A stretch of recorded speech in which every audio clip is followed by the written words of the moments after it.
Jovan Buha! Buha!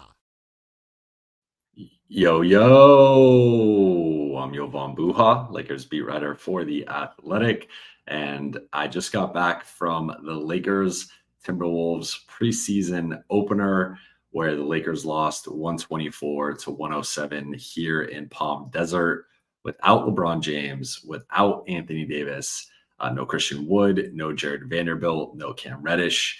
So the Lakers were missing a lot of size. That's 5 guys, 6'8" and above. They played some small lineups with flashbacks to last season with Darvin Ham, the 3-guard lineups. They even played a lineup with Rui at center and Max Christie at power forward. So they were certainly at a deficit. They were shorthanded and really depleted from a size perspective. Going up against one of the biggest teams in the NBA in the Minnesota Timberwolves. So I see you guys starting in the chat right now. I appreciate it. I was having some technical difficulties getting my camera going, but I figured out the continuity camera. So as I said on last episode of Buha's Block, I'm going to be going live post-game, doing my typical 3 takeaways.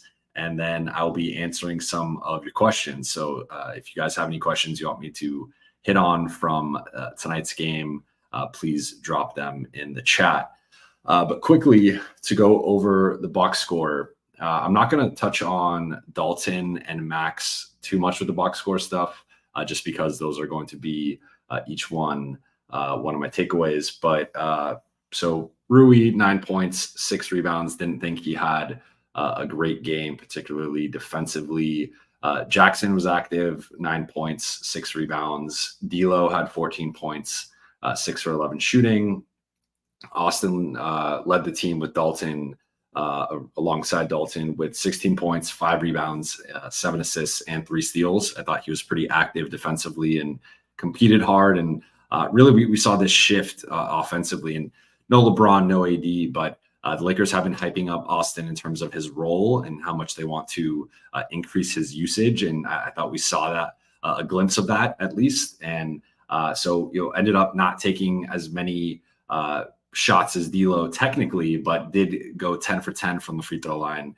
So really struggled from the floor. It was just 2 for 9, but 10 for 10 from the free throw line. That made up for that. And then also, again, had the 7 assists. So you saw that increased usage with Austin. Max, to me, was the Lakers' best player, 11 points, 7 rebounds, 2 assists, 1 steal, and 2 blocks in 34 minutes. So some heavy minutes there for Max. Off the bench, I think the guys that stood out, Gabe Vincent, 11 points, hit a couple threes. Dalton Knecht, obviously, 16 points, and I'm going to touch on him in a second. Bronny had a bit of a rough start. He struggled, so he comes in and he over helps and over rotates, gives up a 3 to Rob Dillingham. Then the next possession, he's bringing the ball up the floor, struggles to make an entry pass to D'Angelo Russell that gets tipped out of bounds. Next possession, or same possession, tries to pass the ball to D'Lo again. That gets intercepted. Bronny comes back and makes a chase down block, which you like to see, that not giving up on the play and going after it. And he ended up having 3 blocks. And when the Lakers talk about him, they talk about him as a defensive prospect and as a guy who they think could be disruptive on that end. And you saw some of that with the 3 blocks. He's obviously undersized, and that's going to be a factor. And just how he can leverage his energy and athleticism on the defensive end. Offensively, I still think he has a ways to go. And JJ said as much post game of just like, he's still kind of figuring out what type of player he's going to be offensively. But defensively, we saw some flashes from Bronny. And then Jalen Hood-Schifino, 6 points, 6 assists, and a steal, a block, 0 turnovers for Jalen. To me, this was Jalen's best game as a Laker, if we're not counting South Bay and the G League. To me, this was the best that Jalen has looked across Summer League, which we've only seen him once in Summer League, last regular season, and then this game. This was the best game I think we've seen Jalen play as a Laker. As a team overall, and again, Lakers missing a lot of size, missing their 2 best players.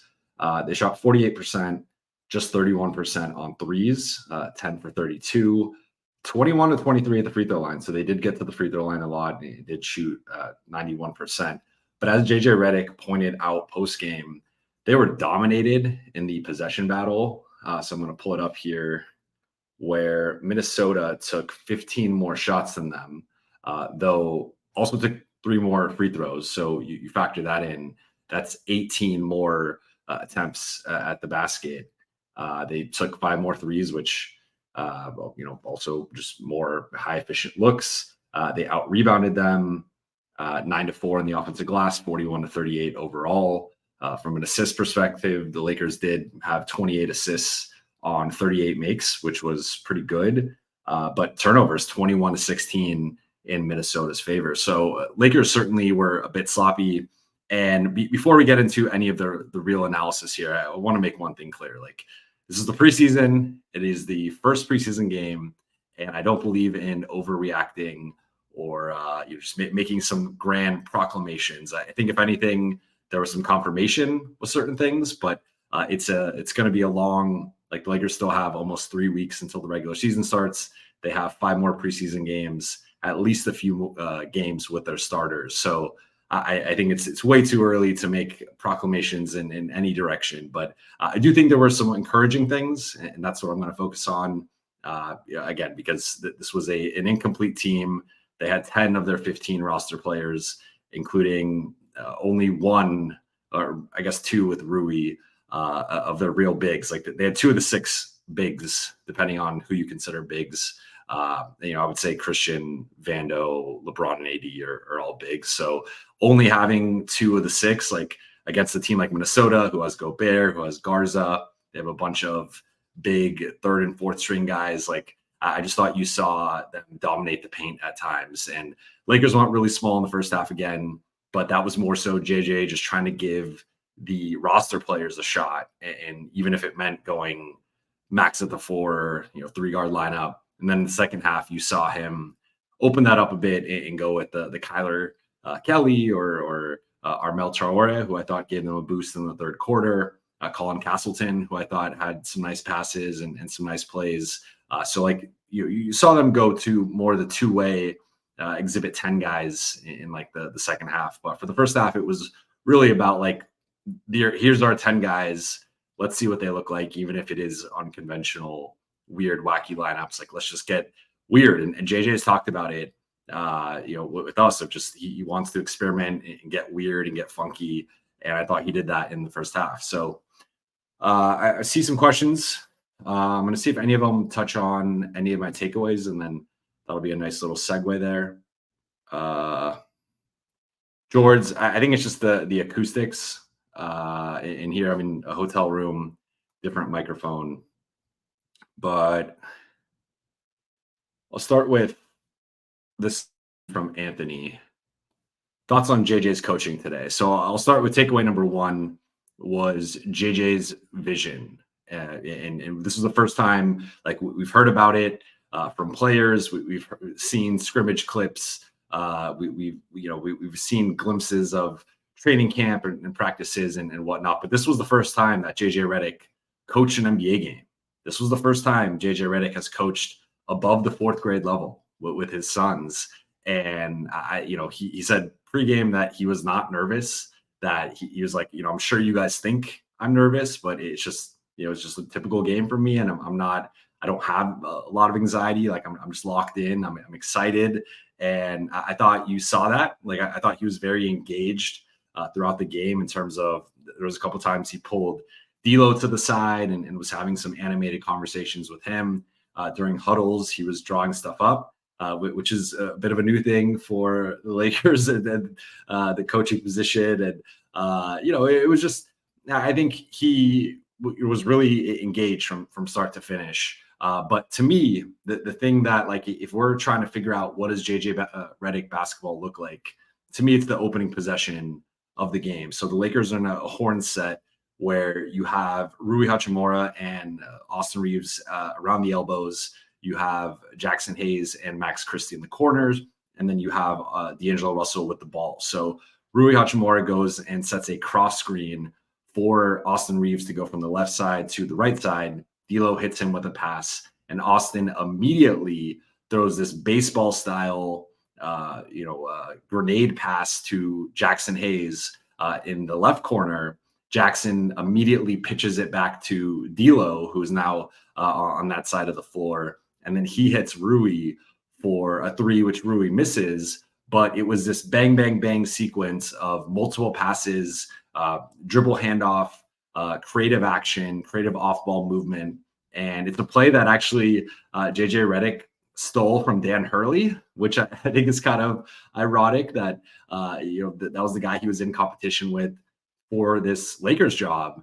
And JJ had Dan Hurley on his pod back in April, and they talked about that set specifically. And JJ asked him where he got it, and he talked about Dan Hurley talked about the NFL and trying to scheme and come up with different plays and sets based on NFL offenses and some of the plays that work with RPOs, different actions and whatnot. So I'm not much of an NFL guy other than fantasy football. So I thought that was kind of hilarious that he opens the game with this play that he loved and asked Dan Hurley about to open. But like that to me was like, that is the type of stuff that it generated an open three for Rui. Rui doesn't make it, but in terms of process versus the results, I thought that the Lakers looked like 5 of the first 7 shots were threes.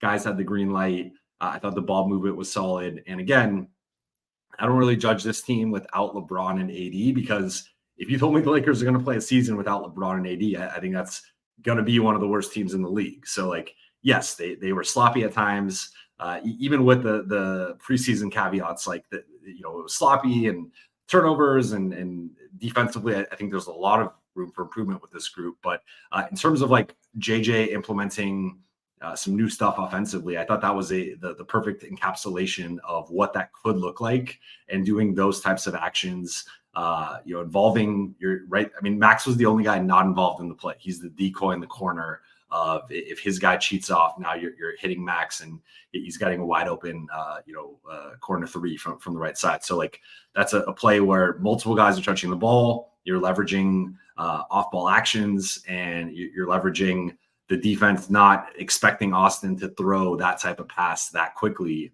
and with that accuracy. So like, I think if you have LeBron throwing that pass and you have AD in the Jackson Hayes role, like you could just get really creative with it. So I thought that was like a beautiful way to start the game and a really encouraging sign. So like from the main guys, and by the main guys, I'm talking like really the guys I expect to be in the rotation. I thought that there was a lot of positive stuff in terms of their confidence shooting the ball, their aggression shooting the ball. Multiple guys were ball handlers. It wasn't just Austin or D'Lo or Gabe. It was Max. It was sometimes Rui or Jackson. Like everyone had the freedom to bring the ball up the floor or advance the ball or make plays. So I thought it was a more like egalitarian style of offense, and we'll see if that holds up with LeBron and with AD when they come back. But to me, I thought, like, again, all things considered, with the preseason caveats, it was a solid game. Like the Lakers certainly have room for improvement on both ends of the floor. They were very small at times. They really struggled rebounding and protecting the paint.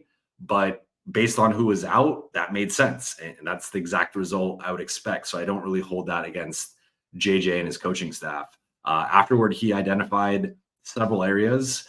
He felt they took too many floaters.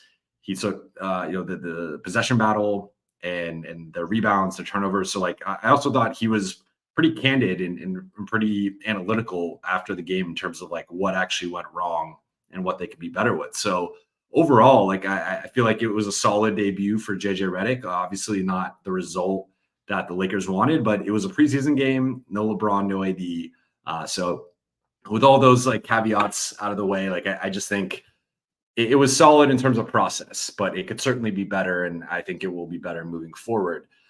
So let's get into the second one. And this is the second one from Stay Healthy. Max Christie looked good. And to me, Max Christie looks, takeaway number 2 is Max Christie looks ready for a big role. Like I think Max, based on how he looked tonight, the athleticism just really popped on both ends.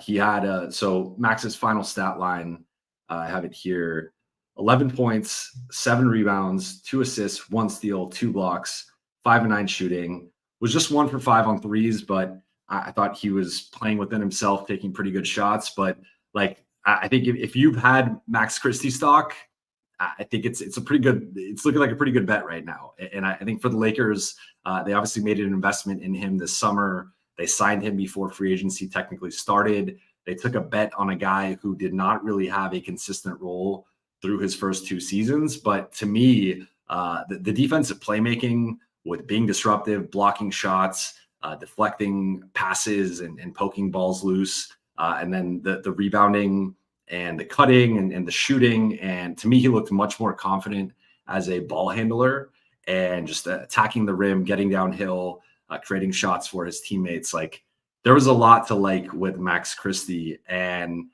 I mean, I already had him in the top 9, but I really think there's a chance that like he's just their best bench player. And you know, after the top 5, you know, the 5 starters, like he might just be the 6th best Laker, like period. I don't like, I think that's within their realm of possibility. And I think honestly, if it is a real meritocracy, like there could be a chance that he pushes Rui at some point because Max started this game at small forward because LeBron and AD were out. So the starting lineup was Jackson Hayes, Rui at the 4, Max at the 3, Austin at the 2, and D'Lo at the 1. And like, I still think Rui's the better player, and this is where I'm almost going against what I said earlier in terms of like overreacting. But I've been high on Max since he was a rookie. I thought last year he should have played more, should have played over Taurean Prince and Cam Reddish and Spencer Dinwiddie at times, or at least been a part of the rotation at the expense of those guys, and maybe Taurean play a little bit less, the other guys not necessarily play. But this version of Max to me is like he just does a little bit of everything. And he can make plays that the Lakers just, you know, they don't have a lot of guys. Like it's really only Vando, but Vando comes with a certain level of offensive limitations. And if Max can shoot, he can drive, he can create for his teammates, and he could rebound, he could defend multiple positions. Like I just like the dude looks ready for a breakout. And if we're, I've said this before on Buha's block, like if the Lakers are going to exceed expectations, and if they're going to be a team that, you know, their over-under's 43.5, and if they're going to be a team that hits the over, you know, it could just be because of health, but it also would probably have to be because some of these young guys pop. And the first guy to me, like from the opening tip, that really stood out was Max Christie. So I think the Max Christie breakout is here. I think there's a chance that he ends up being the most used bench player on this team. And to me, that was more just confirmation of what I'd been hearing, what the team has been saying, and just like my thoughts on the roster. So maybe it's an overreaction. Maybe Max comes back down to earth the rest of the preseason or like early in the season, and this looks like a silly take. But to me, like this looks like a dude who could easily play 25 minutes a night on a good team. And to me, he just looked much better in almost everything. Like I thought he looked better defensively. I thought he was just more confident offensively. And that's been a thing with him sometimes is like he can be a bit passive and a bit deferential because he's so smart and he's such a team first guy that he will sometimes pass up those shots. But I thought he was playing within his skill set, but also being aggressive. And like, that's what you want to see from Max. So I think like Max, I'm buying more Max stock. Like I just think he's going to have a really, really good year. And so shout out to my wife, Helena, for staying up, watching the stream. She just worked a double shift. She's a nurse. So please, everyone, shout out Helena. Okay, I got a super chat here. Sorry, babe. I gotta answer the super chat from Daniel. Jovan, my man, keep up the great work. What was the player that stood out the most to you? Love the vibe so far. Max gonna have a big season. So if you guys can't see, I am sweating a bit. This Palm Springs weather is it's intense, and I had to turn off the AC so you guys could hear me. But so this is a nice transition into takeaway number 3 to me, which was Dalton Knecht. I think Dalton Knecht is ahead of schedule in terms of his development. And he's a guy who, when I heard that JJ Redick was, or when JJ Redick said he was going to be having a 9-man rotation, and he since has said, if you heard my last episode of Buha's block, he has since said that it's going to be flexible, and depending on player performance, like that could be a bigger rotation, it could be a tighter rotation. Like he's not committed to 9, like that's the initial goal, but he's going to see how it goes. So Dalton, to me, like it projects as a top 9 guy with Vando and Christian Wood out.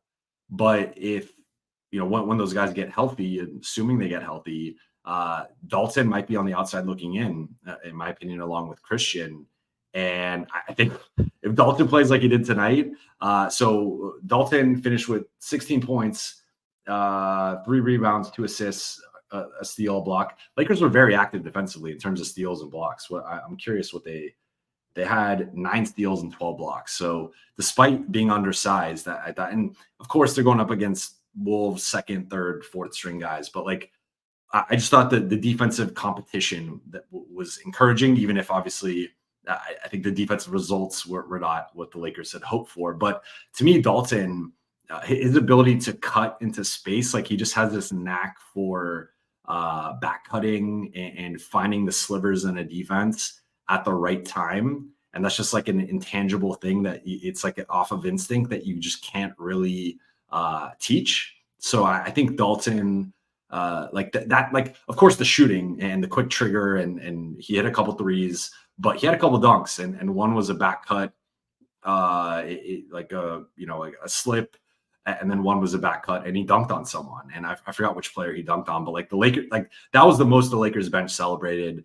Max also had a poster, and that was like a pretty animated bench reaction, but the Dalton one was like, probably because it's a rookie, probably because he doesn't look like a guy who could jump out the gym the way that he can. But I think that the biggest thing for me in terms of encouragement with Dalton, though, was the defensive end. Like he competed really hard, and he still will make mistakes, especially late in the shot clock, and he'll play a good 15, 18 seconds of defense and then have a slip up. And that's something he's going to have to address. But I asked JJ after the game what he thought of Dalton's debut and just overall both sides of the ball. And he said that like the thing he's told Dalton is if he wants to play on this team, if he wants to have a role, he's going to have to compete on the defensive end. Like that is a mandatory thing. That is a prerequisite. So I thought Dalton competed very well.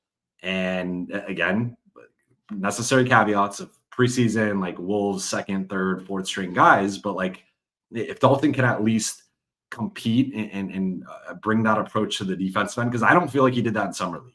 I don't think he was as engaged and locked in and competitive defensively in summer league as he was tonight. And so, maybe that changes again. It's preseason first game. Like, like I think he's got to be really like for him, because of some of his physical limitations in terms of like lateral quickness and like keeping guys in front of him. He really has to make up for that with focus and awareness and defensive, just, IQ. So for him, like he really has to be locked in at all times defensively. And I think that's something that when it's your first game, everyone's on their best behavior. Everyone's habits aren't necessarily showing. So like, I'm interested to see with Dalton going into like preseason game 2, preseason game 5, regular season game 5, like how is the defensive awareness and focus translating and is it consistent? But to me, like Dalton and Max were the 2 stories of the game. I thought there was some encouraging stuff in terms of offensive movement, spacing, shooting, and just some of the actions that they were running. And defensively, it was tough to take away a lot just because they were so small and at such a deficit in terms of like front court defenders and rim protection and whatnot. But so in my opinion, the 3 takeaways were a solid debut for JJ. Max is ready for a big role, in my opinion, and Dalton is ahead of schedule on the development curve. So those are my 3 takeaways. I'd love to hear what you guys think of those. But let's get into some questions, and then I will wrap because I have to finish writing. This one from Frankie C. W. Wife holding it down. Yes. Michael D, amazing wife. Dark Galaxy, W, Helena. Like the chili. It's late, Jovan. I know. I'm sorry. So I'm staying 30 minutes away from the arena, and then I was having some camera issues, so I ended up starting much later than I was anticipating.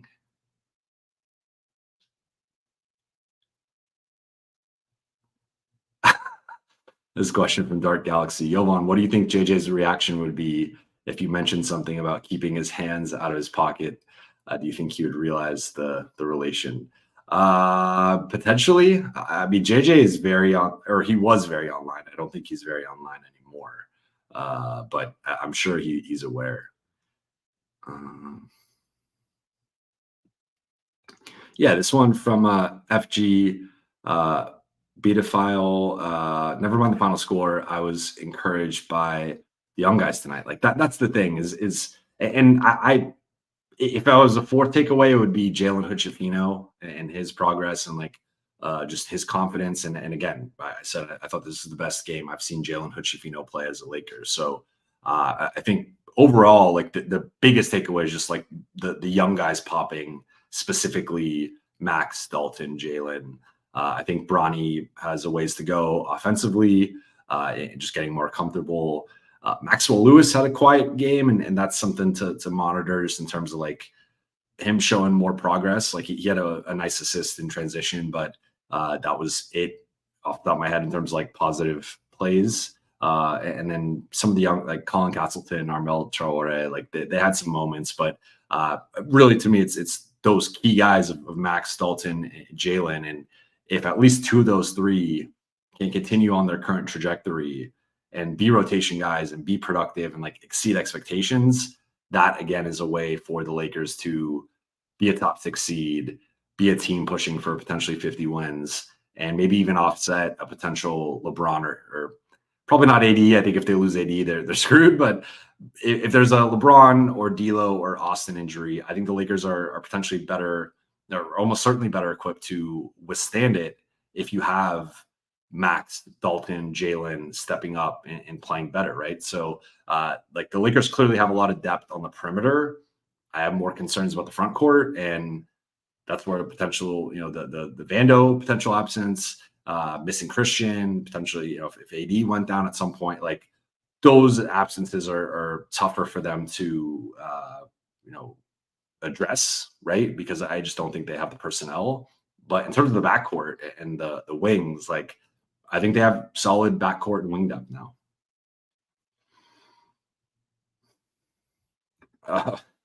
Antonio Rosas, why did they decide not to get another big? So, well, really, they just didn't have a roster spot. That's what it comes down to, and that's a whole thing about the player options and like they shouldn't have been in that position to begin with, but they are in that position. So they just didn't have the roster openings. Once they drafted Dalton and Bronny, like those were the two final roster additions.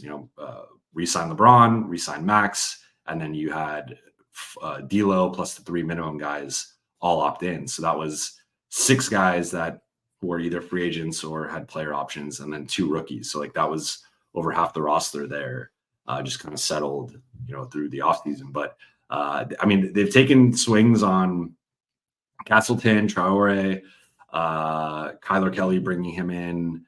Like they are trying to find even Blake Hinson before they let him go. Like they are trying to find 4s and 5s that could be rotation caliber guys. They just haven't. And look, to me, like we haven't seen him yet, but Christian Coloco is the one guy who maybe he ends up being their best backup center, right? And maybe he once he's cleared to play, and as of yet, as of now, that has not happened yet. But maybe Christian Coloco is the answer. I think they're taking swings at least with some younger, intriguing options, but none of them have panned out so far, and it remains to be seen if any of them will.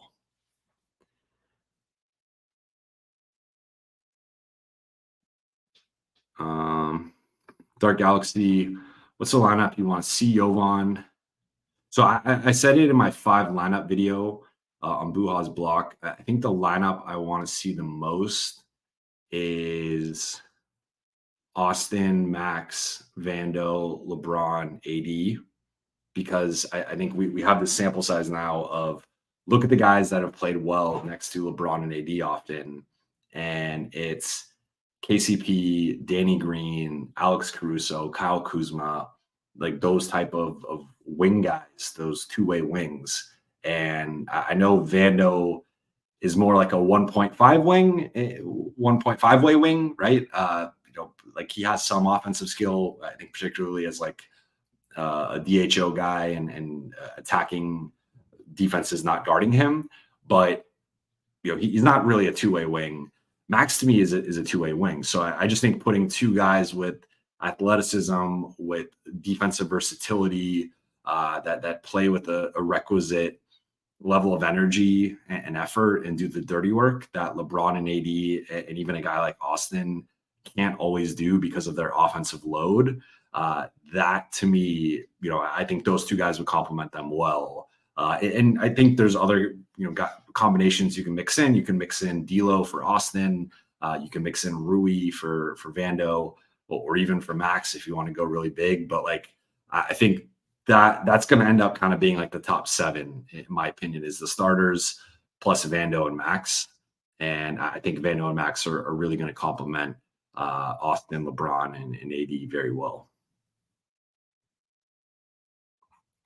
Dark Galaxy, again, I would also want to see Knecht instead of Vando. Yeah, I mean, Knecht, I think Knecht is looking like he's going to play his way into the rotation. I think he's ready. Question from Young Klur. Jovan, thoughts on JHS and Gabe? Do you think this turns into a competition? Potentially. So my one thing with JHS still is that I think he needs the ball in his hands to be most effective. Like if you look at the ways he scored, he had a couple of mid-range pull-up jumpers. And I think on a team with LeBron, D'Lo, Austin, AD, and even Gabe, like there's only so much JH, and that's to say nothing of Max or Dalton, Rui. Like I just think Jalen is so far down the pecking order in terms of ball handling and shot creation that you need more of a guy who can play off the ball. And that's where I think Gabe, while he's more of a combo guard and more of like a small shooting guard, I think that skill set is a little bit more valuable. I also think Gabe is the better defender. Now it depends on which Gabe the Lakers get, right? So is it 2023 Gabe or is it 2024 Gabe? 2024 Gabe should probably not be in the rotation. Unless if Jalen is playing the way that he could potentially play. Like I think 2024 Gabe was better than 2024 Jalen. But if we're looking ahead to 2025, if we're getting a different Jalen in 2025, then Gabe has to raise his. So like I think if anything, it kind of puts pressure on Gabe to have to perform at a certain level. But when we're looking at like skill sets and what's going to kind of fit around the key pieces of this team, I think the ball's always going to go through LeBron, AD, Austin, D'Lo. And in terms of like which guy's the better off-ball player, which guy's the better shooter, which guy's the better defender, Gabe has the advantage in all three of those categories right now. So if Jalen can become more of a disruptive defender and take some strides on that end, or become more comfortable operating off the ball and just become a better catch and shoot spot up guy, then I could see Jalen potentially longer term, obviously Jalen, like I would think if we were looking at like 25, 26 season, I would pencil Jalen in ahead of Gabe, or at least make that a real competition. But I think Jalen might still be like a year away from really being a rotation player. Whereas now he's maybe more like a spot rotation player of just like Austin's injured, D'Lo's injured, Gabe's injured. You need him to step in for like 8, 12, 15 minutes. He can do that versus like, I think Gabe is just better. Right. So I thought Gabe looked good tonight. Like he had a nice layup finish. He hit a couple threes, hit a couple jumpers. So like, I thought Gabe looked solid. So I would still put Gabe ahead, but I think it's at least more of a conversation now than it was even like a couple weeks ago. So I think that in and of itself is a positive.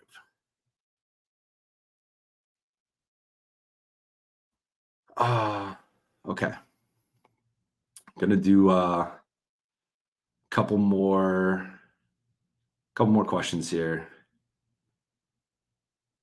JC34, crazy preseason game, one done. There's so much ahead. It's exciting. Yes, like this is how I feel too. It's like, if anything, I think this made me more excited about what this Lakers team could be, and just seeing again the potential with several of the young guys looking better, but with JJ trying to get more creative offensively, with him encouraging them to shoot more threes. Like I think there were several positive like macro trends for the Lakers that I think things are going in the right direction. And of course, they got to stay healthy, and they got to figure out the rotation and whatnot. But I think I'm feeling a little bit more optimistic.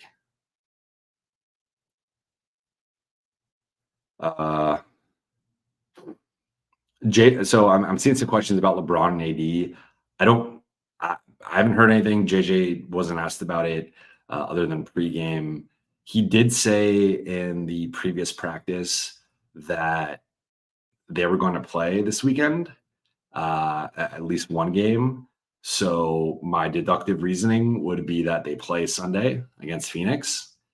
Now they are practicing tomorrow, so we will get to talk to JJ tomorrow, and that will be a question that he has asked. So I will have a better answer for you tomorrow.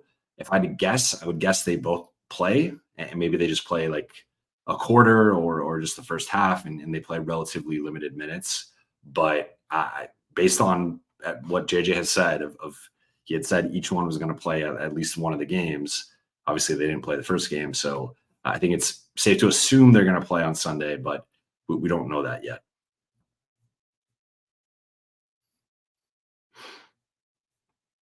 I've seen some Walker Kessler stuff. Like I would like Walker Kessler. I do have some spacing concerns with him and AD, but maybe they're only playing like 8 to 10 minutes together, and then you're playing the rest one big, and it's just always one of those two guys on the floor protecting the rim. That's probably the way to go.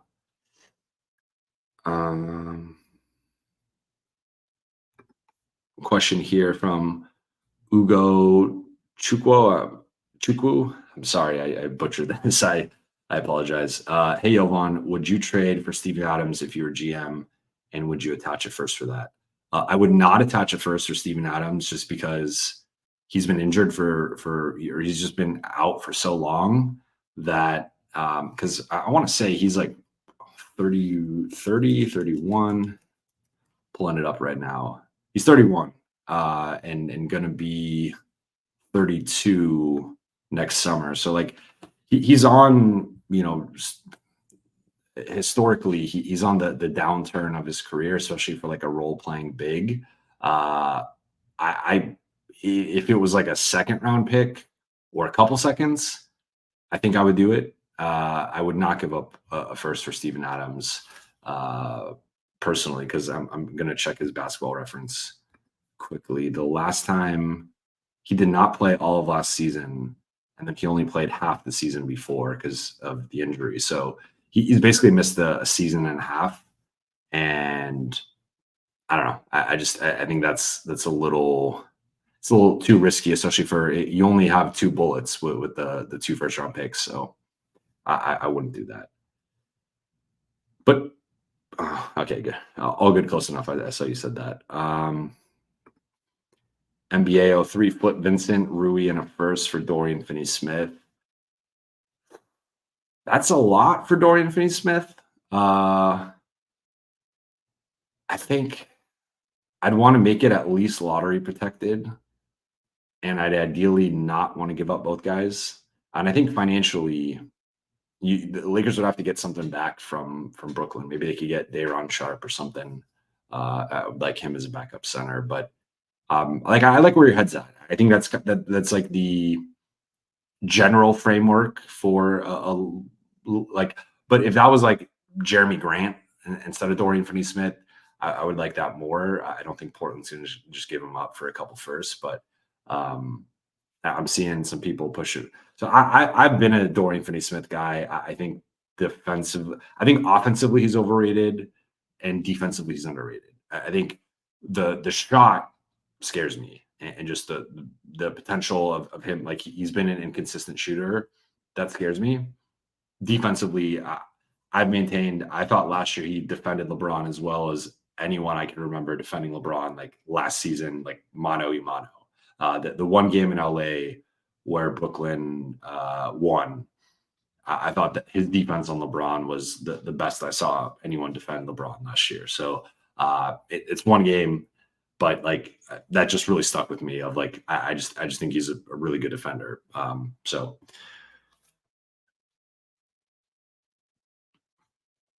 But yeah, I'm seeing like his shot has been down. Okay, I'm about to wrap. So if you guys have any other game specific questions or practice specific questions, let me know.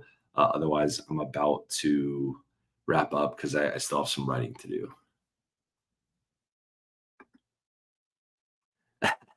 Yeah, people are already talking trades. I'm used to it. Like I get it. People want to do.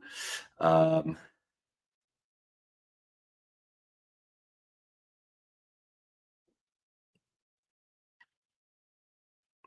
okay, I'm seeing a lot of trade questions. So probably gonna stay away. I'm seeing Rob Earth asked, "Will LeBron and AD play on Sunday?" That I don't know yet, but my sense is my sense is yes. I don't know that for sure though. Um, Frankie C on game days now with your lives. What time do you end up calling it a night? Game nights, I'm typically up till like 3 or 4 a.m. Now I'm trying to save some time with doing lives instead of an edited video because if I had to edit this right now, that would take a while. So that I'm probably saving like an hour, so maybe like 2 or 3.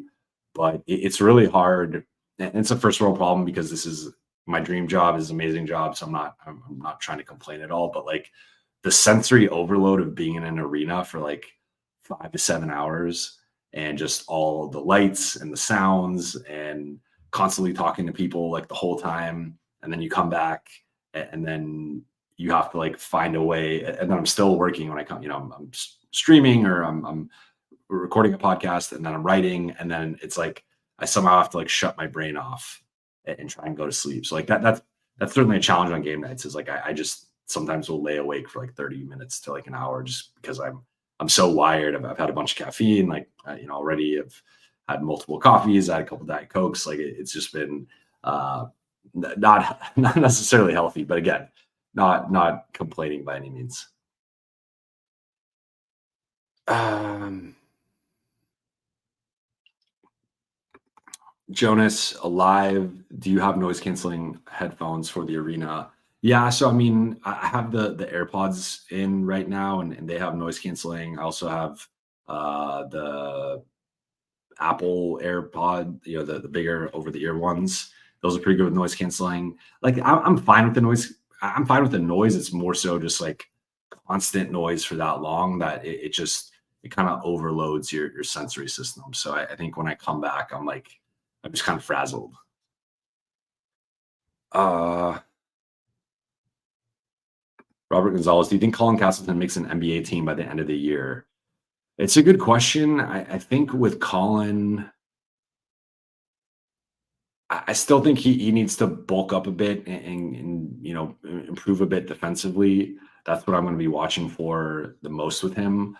But I think he has offensive skill. I thought he looked better progressively throughout summer league. He can clearly pass the ball at a unique level for a center. He's got a soft touch, but I think, and he can block shots and be a rim deterrent. But I still think certain like bigger bigs can kind of, like, I remember the Boston game. And it was what, Kada and someone, I forgot who their other big was, like, but it felt like they're kind of pushing him around a bit. And I think against guys who have like a size or strength advantage against him, you can really I think gain positioning in terms of like scoring or rebounds or whatnot. So that's an area he still needs to improve on. Sometimes the fouling, and that would really be it. Like finishing, I think he can. Again, he's got soft touch. Like sometimes the finishing isn't great, but I think he's competitive. He plays the right way. He's smart. He's a good passer. So like I think he has good intent. I just think probably gaining. He's a guy who could probably gain like 10, 15 pounds, and I think that would really help him. Okay, Jonas Alive, saw you at the arena. You're really tall. Gave you a fist bump. What's up? So I I remember giving you that fist bump. So I appreciate it. Robert Gonzalez, I feel like he'd learn from Miami's or Denver system. Yeah, I mean, Lakers have a way of like identifying talent that not always keeping it. That's been a trend, right? And you saw Blake Hinson get swooped up by Golden State. We'll see what happens with that. You saw Cole Swider with Miami, and that's to say nothing of the young guys that they've drafted and traded and or cut. So they have a long history of like identifying the guys, but then not always maximizing it or retaining them. But I think this is a good place to stop because I still have more work to do tonight.